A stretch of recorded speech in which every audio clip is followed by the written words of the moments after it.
Seguimos hablando sobre el tema de la vivienda y ahora concretamente en la Ciudad de México. Y agradecemos que se tome el tiempo para platicar con nosotros a la maestra María Silvia Emanueli. Ella es coordinadora de la Oficina para América Latina de la Coalición Internacional para el Hábitat. Muchas gracias por recibirnos aquí en sus oficinas. Gracias a ti por la entrevista.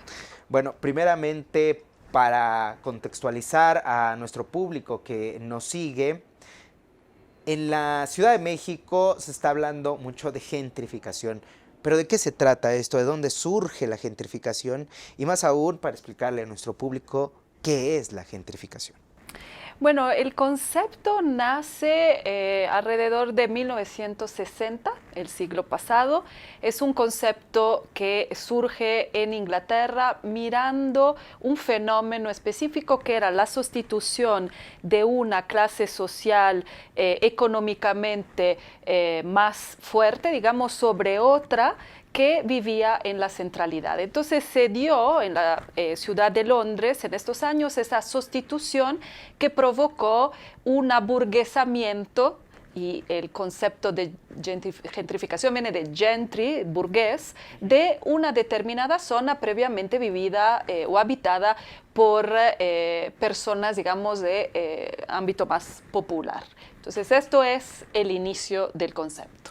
Podemos decir, es la ley del más fuerte llega a imponerse a una zona. Sí, pero no lo hace, digamos, por arte de magia. Normalmente esto sucede porque la ciudad decide de hacer un proceso de mejoramiento barrial, por ejemplo, de modernización. Entonces, sí es muy frecuente que estos fenómenos se den por algún tipo de decisión público-institucional relacionadas con un determinado territorio. Esto que nos explica cómo se está presentando en la capital del país.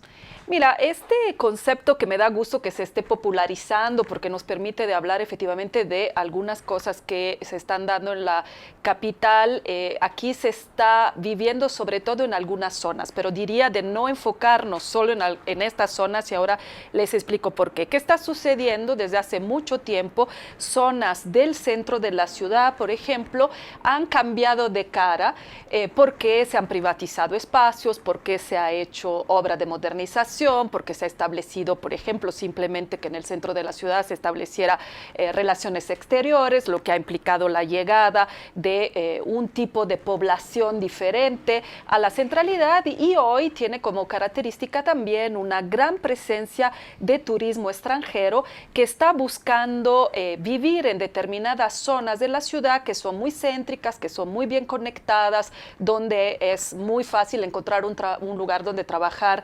cómodamente en un café, por ejemplo. Entonces, esto es lo que se está dando.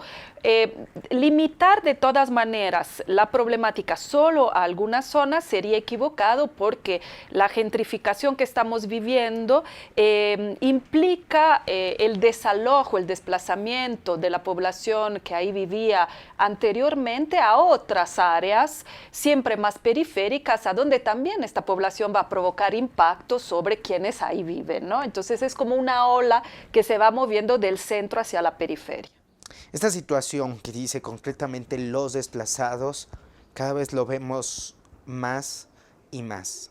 Vemos gente que termina en la calle, en la banqueta, porque la han desalojado, porque en el edificio donde había vivido por años y años, donde ya habían echado raíces, como decimos a buen mexicano, bueno, ahora pertenece el edificio a alguien más y no se le respeta, ni siquiera se le avisó, y esos son los casos más tranquilos. Hay otros donde grupos de choque van, donde se les desaloja, incluso respaldados por la policía de la Ciudad de México, porque intervienen bancos, interviene el capital, como lo desarrolla, y esto viene a encarecer la habitabilidad de esas zonas. Y por un lado, las personas se han quedado desplazadas de donde vivían antaño, pero en la zona ya no pueden habitar porque es más cara. En este contexto, ¿qué está haciendo el gobierno para no dañar un derecho humano de esos ciudadanos? Sí, mira, las problemáticas relacionadas con la vivienda son múltiples. El fenómeno que estamos viviendo hoy con la llegada de nómadas digitales, pero sobre todo de la plataforma Airbnb en la ciudad, yo no quisiera, digamos, que cayéramos en el error de culpar al nómada digital de este fenómeno, que es un fenómeno complejo, multifacético, en fin, pero es como un poco la cereza sobre el pastel de una situación que se venía ya gestando desde hace mucho tiempo, una ciudad que tiene alrededor de 3.000 desalojos judiciales al año, que también en ocasiones son muy violentos, otros que bien describes que son desalojos por la fuerza, que no pasan por ningún tribunal y que son operados, como bien decías, por grupos de choque. En este contexto tan complejo, donde es difícil proteger los derechos de las personas desalojadas, se inserta el capital internacional interesado, y no a fuerzas la persona individual con un pequeño departamento, sino grandes flujos de capital que deciden justamente cambiar la cara de la ciudad y favorecer la extracción de, digamos, recursos por encima de los derechos de la población, y por lo tanto compran edificios, por ejemplo, que son vaciados de la población que ahí vivía a favor de una población nueva, en su mayoría decíamos turistas, que pueden pagar más. Y entonces, como bien dices, se incrementan las rentas.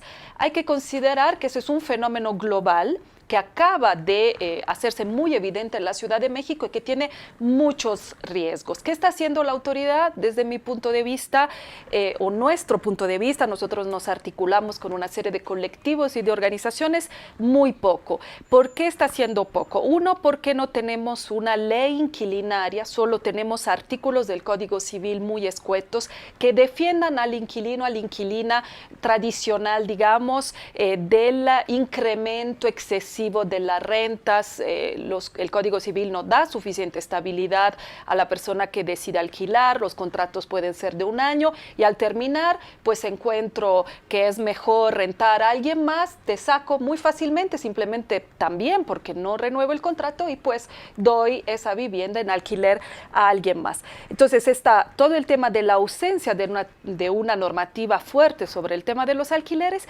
y de una entrada para reactivar la economía rápidamente después del COVID de la plataforma Airbnb y digamos, se le puso en bandeja de plata la posibilidad a esta plataforma de incrementar el número de nómadas digitales que están llegando a la ciudad sin ninguna reglamentación, para que este fenómeno no se coma, digamos, a la ciudad entera, como ha pasado en muchos otros lugares. Entonces, supongamos yo vivo en la colonia Doctores, llega alguien a comprar mi edificio y se incrementa el costo, me incrementan el costo de el departamento donde he vivido siempre por más de 20 años y supongamos, de 10,000 pesos al mes ha incrementado, se ha duplicado a 20,000, que no es que yo lo esté inventando, hay evidencia de que eso está sucediendo. Y yo me quedo impotente y cruzado de brazos. Yo no puedo ir a otro lugar. ¿Es eso lo que está pasando? Y vemos finalmente, y le meto aquí otra parte, se puede decir, evidencia de que cada vez la desigualdad se hace más evidente con este tipo de hechos. Sí, absolutamente. Estos hechos, como bien dices, incrementan fenómenos que ya vemos en esta ciudad desde hace mucho. Hay datos oficiales que hablan de una expulsión de la ciudad cada año de 20,000 personas por imposibilidad de comprar o rentar una vivienda. Entonces ya tenemos un problema y en este contexto se inserta todavía un problema mayor que tiene raíces, decíamos, internacionales, que no solo se está viviendo aquí. Y entonces, ¿qué sucede? Que efectivamente hoy en la ciudad hay alrededor de 21,000 viviendas ofertadas a través de la plataforma de Airbnb. La mayoría son viviendas completas. Se ha estudiado en otros países donde el fenómeno ha llegado antes, que cuando la vivienda completa se oferta en lugar de una habitación, esto hace mucho más fácil el incremento de los los precios en esta zona. Entonces tú, que ya has sido desalojado por incapacidad de pagar esta renta tan fuertemente incrementada, no vas a encontrar fácilmente la posibilidad de quedarte en la zona en la cual tú has creado tus vínculos sociales, a la cual estás acostumbrado, sino que te vas a tener que ir siempre más lejos. Y de hecho, de estas 20,000 personas expulsadas cada año por la ciudad, pues todas prácticamente van a los estados limítrofes, no logran quedarse aquí en otro barrio, en otra zona. Hay quienes sí lo logran hacer, se mueven de los barrios más centrales, más gentrificados, diríamos, a barrios más lejanos. Pero ¿hasta dónde va a llegar esto? Hay ciudades en el mundo en las cuales ya hay más departamentos ofertados a través de Airbnb que para la población que trabaja, que vive, que paga impuestos en estas ciudades. Entonces, ¿la ciudad para quién? Nos preguntaríamos. De lado, entonces, podremos dejar si personas de la clase media, de un estatus un poco constante, que tengan un empleo, donde tengan un flujo de recurso constante, bien establecido, hablamos de cerca un poco más de 15,000 pesos al mes, de un salario más o menos de clase media alta, incluso, digamos. ¿Dónde queda la vivienda popular?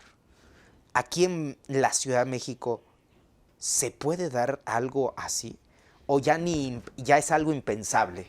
No, claro, no debería ser impensable. Deberíamos tener toda una política construida, imaginada para defender un derecho fundamental que tenemos en la Constitución de la Ciudad de México, la única en el mundo a contar con este derecho en una constitución local, que es el derecho a la ciudad.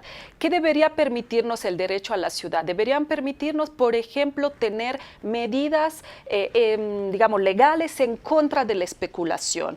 Debería permitirnos controlar los precios, hacer cierto equilibrio, crear cierto equilibrio entre el crecimiento salarial de la población a la cual tú hacías referencia y el crecimiento de las rentas o de los precios del suelo y de la vivienda. Y esto no está sucediendo. Necesitaríamos controlar este tipo de fenómenos como el Airbnb. Hay ciudades como Barcelona que ya lo ha intentado hacer con muchas dificultades, pero establece un número máximo de viviendas ofertadas a través de esta plataforma. Deberíamos hacer alquiler social, deberíamos dar más recursos al INVI, en fin, el paquete en el cual podríamos pensar de medidas es muy amplio y muy variado.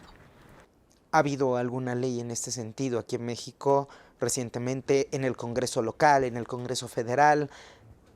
Algo que vaya más de, vamos a apoyar a los pobres, pero ¿hay alguna ley, algo que usted vea como una esperanza? La esperanza siempre la mantenemos. El presidente de la República recientemente se ha referido a este fenómeno y ha dicho que la jefa de gobierno de esta ciudad estaba haciendo todo lo posible. ¿Cuál es el problema? Que la ciudad ha firmado un memorándum de entendimiento con esa plataforma para establecer, facilitar la llegada de nómadas digitales. Pero esto lo hace por señalaba en su discurso en pro del turismo y esto. Exacto. Pero esto trae algunas consecuencias. ¿Qué consecuencias trae? Pues te digo, trae la consecuencia. Por un lado, muy rápidamente sí, parece que varias personas se van a beneficiar. En el breve plazo, la economía la vamos a ver reactivada rápidamente. Es cierto que el nómada digital, que es un desplazado en muchas ocasiones de su propia ciudad, porque no puede pagar los altos costos de vivir, por ejemplo, en Los Ángeles, prefiere con un salario en dólares venir a vivir aquí, pues moviliza la economía. Pero en el largo plazo habría que evaluar cuáles son los efectos negativos y justo la imposibilidad de permanecer en esta ciudad para quienes la hagan funcionar, pues es un tema de mucha complejidad que se ha analizado ya en muchos lados. Digamos, el gobierno está hoy diciendo que está dialogando con otras ciudades. No hay una ley específica, sí se han intentado para el fenómeno de la gentrificación o el fenómeno del alquiler, digamos, de breve periodo, sí se han intentado algunas cosas en el Congreso. Hoy la jefa de gobierno dice que está dialogando, como decíamos, con ciudades como Barcelona y como otras para ver de reglamentar. ¿Cuál es el problema? Es que ya ha firmado un memorándum y en este memorándum se obliga durante 2 años a no emitir ninguna medida ni económica ni legal en contra de la plataforma. Cuando se le pregunta a la ciudad sobre esto, se nos dice, no, en realidad el tema no es el alquiler, el tema objeto del memorándum son las experiencias turísticas que las personas hacen también a través de la plataforma. Por ejemplo, conozcamos Xochimilco de la mano de un productor de Chinampa. Bueno, desafortunadamente el memorándum no dice esto. El memorándum habla explícitamente de los nómadas digitales. ¿Podrá hoy la ciudad, frente a esa firma, reglamentar la situación? Yo lo dudo, pero lo desearía. Lo desearía fuertemente, que la ciudad vea realmente la problemática y opere para limitar los problemas y las violaciones a derecho a la vivienda que pueden derivar. Bueno, pues gracias por explicarnos todo este tema. ¿Algo que desea agregar en torno a ello? No, yo creo que es muy importante el trabajo que están haciendo ustedes los periodistas, las periodistas, el hecho que la ciudadanía se informe, se preocupe, nos va a dar la oportunidad de crear un contrapeso a esta situación tan complicada que está viviendo esta ciudad, que están viviendo otras y que sí hace que la vivienda se transforme en una mercancía en vez que en un derecho humano, como está reconocido en la Constitución mexicana, la primera en el mundo a reconocer este derecho. Entonces, bueno, espero que este tipo de esfuerzos ayuden justamente a crear mayor conciencia social y mayor fuerza para controlar este tipo de fenómenos. Pues muchas gracias, maestra. Gracias.